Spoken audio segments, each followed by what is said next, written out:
हे योग्य वेळ ही देवेंद्र फडणवीस यांची नक्की कधी येणार आहे? विधानसभा निवडणुकांच्या आधी आपण वचन दिलेलं आहे, आपल्या जाहीरनाम्यात आहे की शेतकऱ्यांची कर्जमाफी केली जाईल आणि लाडक्या बहिणींना 2100 रुपये दिले जातील. लाडक्या बहिणींचे 2100 रुपये दिलेले नाहीत, उलट आहे ते सुद्धा कमी केले. शेतकऱ्यांच्या कर्जमाफी संदर्भात आपण जाहीर भाषणे सुद्धा केले. आणि आता अजित पवार तुमचे अर्थमंत्री म्हणतात अशा प्रकारचा कोणतंही वचन आश्वासन दिलं नाही. आता कधी देणार आहेत? कर्जमाफीची घोषणा कधी करणार आहेत? शेतकऱ्यांच्या 10,000 आत्महत्या झाल्यावर तर 1,00,000 आत्महत्या पूर्ण झाल्यावर आज महाराष्ट्रात ठिकठिकाणी शेतकऱ्यांच्या आत्महत्या कर्जबाजारीपणामुळे होत आहे. ही वेळ आहे कर्जमाफी करण्याची. निवडणुकीच्या आधी 2 महिने तुम्ही कर्जमाफी करणार याची घोषणा करा. निवडणुकांच्या आधी 2 महिने, जसं लाडकी बहीण केली तशी कर्जमाफी निवडणुकांच्या आधी करतील लोकसभा किंवा विधानसभा. हे यांचं धोरण आहे. हे लाडक्या बहिणींना, शेतकऱ्यांना, बरं का, जनतेला हे फसवतात. काल योगा करत होते, बरं का, त्यांचा संपूर्ण वेळ अशाच कामात जातो आहे. आतापर्यंत हे सरकार आल्यापासून महाराष्ट्रामध्ये गेल्या वर्षभरात 2000च्या आसपास शेतकऱ्यांनी आत्महत्या केल्या. हा आकडा जास्त सुद्धा असू शकतो. आणि यातल्या बहुसंख्य आत्महत्या या कर्जबाजारीपणा, सावकारी, बँकांनी जप्त केलेल्या त्यांच्या जमिनी यातून झालेल्या आहेत. हे काय देवेंद्र फडणवीसना माहीत नाही? माहीत असायला पाहिजे ना. योग्य वेळ कधी आहे? घराघरामधला कर्ता पुरुषाचा जीवनाचा दिवा विझल्यावर तुम्ही करणार आहात का? तुम्ही निवडणुकीच्या तोंडावर कर्जमाफी करून प्रेताच्या टाळूवरचे लोणी खाणारे लोक आहात. एवढंच मला म्हणायचं आहे.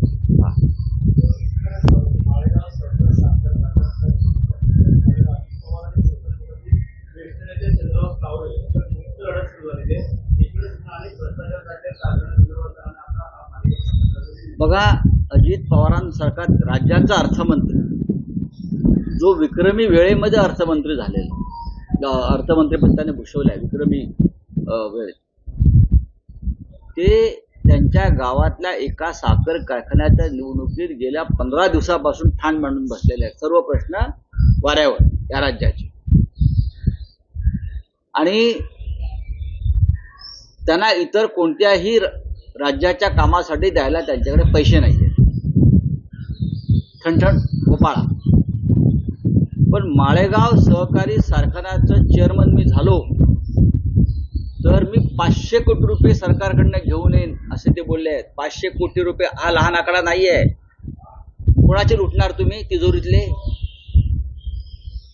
तुम्हाला शेतकऱ्यांची कर्जमाफी करता येत नाही, लाडक्या बहिणींना तुम्हाला आता नीट पैसे देता येत नाहीत, पण मला माळेगाव सहकारी साखर कारखान्याचा चेअरमन करा, मी 500 कोटी रुपये 24 तासात घेऊन येतो, हे या राज्याचे अर्थमंत्री सांगतात.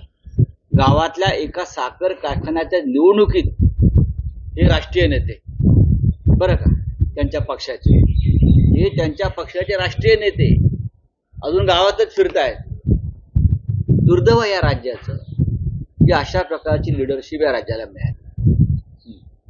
पक्षात डावललं जातंय असं मागचं म्हणताय, आपली क्षमता आहे, जबाबदारी आपल्याला मिळत नाहीये. राष्ट्रवादी बाहेर पडलो ही माझी सर्वात राजकीय मला, मी काय त्यांचं काय वक्तव्य ऐकलं नाही खरं. म्हणजे अशा प्रकारे मला माहित नाही ते कुठे बोलले आहेत ते. अशा प्रकारचं जर स्वतःचे काही मन मोकळं करायचं असेल तर ते पक्षाच्या व्यासपीठावर करायला काहीच हरकत नाही. ते आमचे एक जवळचे सहकारी आहेत, आमचे मित्र आहेत. आपण पाहिलं असेल की त्यांना शिवसेनेच्या वर्धापन दिनी व्यासपीठावर जे मोजक्या लोकांनी भाषण केलं त्यात भास्करराव जाधव सुद्धा होते आणि त्यांना जे म्हणायचं आहे ते सातत्यानं ठामपणे ते आपल्या भूमिका पक्षामध्ये मांडत असतात.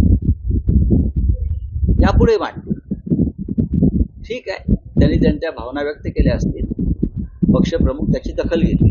दोन्ही बंधू एकत्र असे आहेत त्या पुन्हा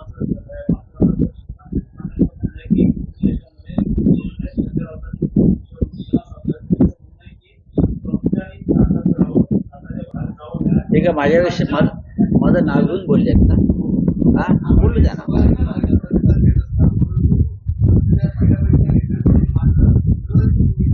येऊ द्या ना, येऊ द्या, काही हरकत नाही. मी वारंवार सांगतो की उद्धव ठाकरे आणि राज ठाकरे हे दोन नेते किंवा भाऊच निर्णय घेतील. हे दोन भाऊच निर्णय घेतील. आज जे बोलतायत ते राजकारणामध्ये फार उशीर आलेले. ठाकरे बंधूंना किंवा ठाकरे कुटुंबाला मी अनेक वर्ष पाहतो, जवळून आणि ओळखतो, म्हणून मला माहिती आहे काय होणार आहे आणि काय होणार नाही. हे माझ्या इतकं कोणालाच माहित नाही. त्यांच्या म्हणण्याला इथे अर्थ नाही. म्हणण्याला अर्थ उद्धव ठाकरे आणि राज ठाकरे यांच्याच आहे.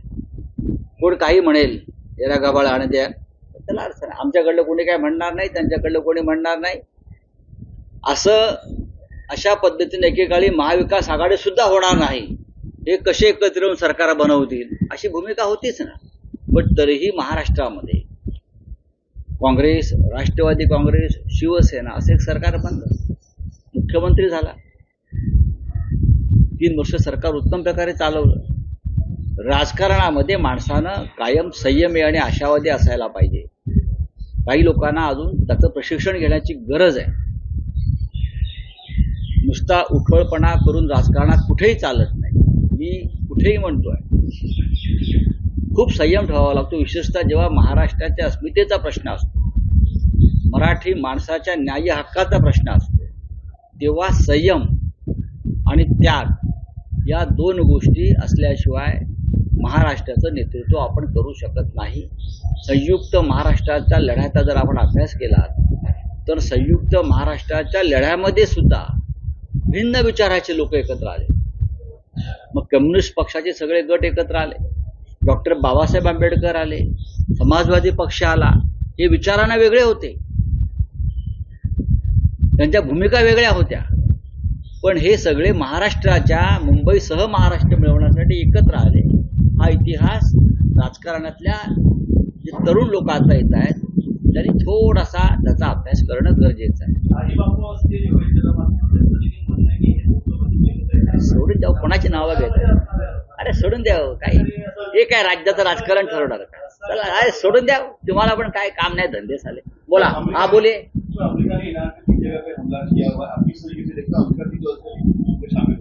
बात ऐसी है कि अमेरिका युद्ध में क्यों शामिल हो गया? ईरान और इजराइल का झगड़ा चल रहा है, तो प्रेसिडेंट ट्रंप को कूदने की जरूरत क्या है? प्रेसिडेंट ट्रंप कूद भी गए हैं और ईरान पर बॉम्ब भी डाला है. जब हिंदुस्तान पाकिस्तान का संघर्ष चल रहा था तो यही मिस्टर ट्रंप है जिसने वॉर रुकवाया और वॉर रुकवाने का बार बार क्रेडिट ले रहा है. वो विश्व में शांति लाना चाहते हैं, उनको नोबेल प्राइज चाहिए, पीस नोबेल प्राइज.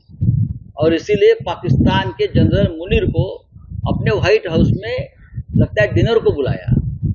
हमारा वॉर आपने रुकवाया, लेकिन ईरान के पास परमाणु बॉम्ब है, ये बोलकर आप इजराइल के साथ खड़े हो गए और ईरान पर बॉम्ब डाल रहे हैं.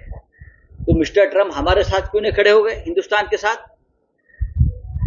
Mister Trump, president Trump Hindustan के साथ क्यों नहीं खड़े हो गए जो आज इजराइल के साथ खड़े हैं? ये मोदी जी ने और उनकी सरकार ने सोचना चाहिए. आपको उल्लू बना रहे प्रेसिडेंट ट्रंप और उल्लू बन रहे आप. भारत की देखिए, मोदी जी की कोई भूमिका हो ही नहीं सकती. इस सरकार को कोई विदेश नीति नहीं है. बस घूमते रहो, तालियां बजाओ, न्यूयॉर्क में जाकर ये करो, कनाडा में जाकर फोटो खींचो। कोई विदेश नीति नहीं है। पहली बार 10 साल में इस सरकार को या देश का कोई विदेश नीति, कोई भूमिका ही नहीं है। देश विश्व में इतने बड़े बड़ी बातें हो रही है, लेकिन देश को, हमारे हिंदुस्तान को कोई पूछ नहीं रहा है। प्रेसिडेंट ट्रम्प तो पूछता ही नहीं है। मैंने कहा ना, हमारा वॉर रुकवा दिया, हम जीत रहे थे, हम पाकिस्तान के ऊपर विजय प्राप्त करने जा रहे थे, हमारी सेना, तो हमको रुकवा दिया। और यही प्रेसिडेंट ट्रम्प इजराइल के साथ खड़ा है और ईरान पर बॉम्ब डाल रहा है।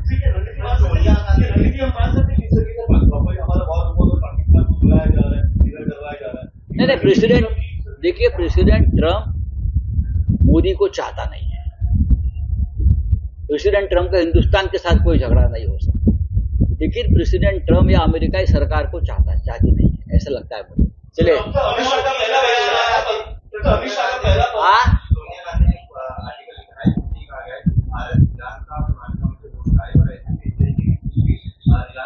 देखिए, देश को एक भूमिका, एक दिशा होनी चाहिए विदेश नीति के बारे में। जब से मोदी जी आए हैं, तब से इस देश को या हमारे सरकार की कोई विदेश नीति नहीं है, कोई फॉरेन पॉलिसी नहीं है, कोई फॉरेन पॉलिसी नहीं। बस घूम रहे हैं, देश की तिजोरी का पैसा खर्चा हो रहा है। 200 देशों में अब तक 500 करोड़ खर्चा हो गया है। मोदी जी घूम रहे हैं, बस फोटो निकाल रहे हैं, वीडियो क्लिप निकाल रहे हैं, रील्स हो रहे हैं, लेकिन विदेश नीति क्या है?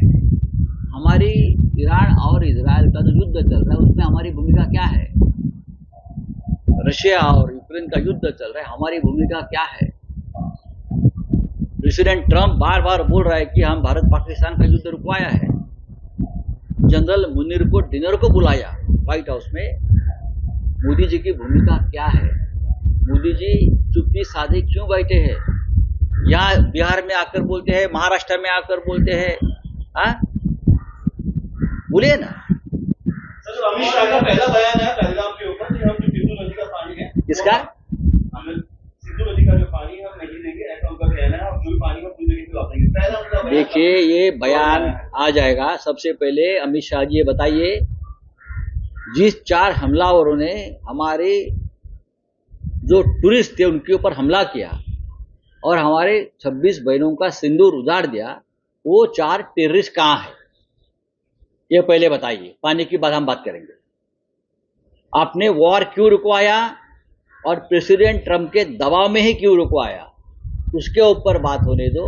ये सिंधु जल विवाद वगैरह हम बाद में देख लेंगे, हमको सब कुछ मालूम है। चलो, थैंक यू।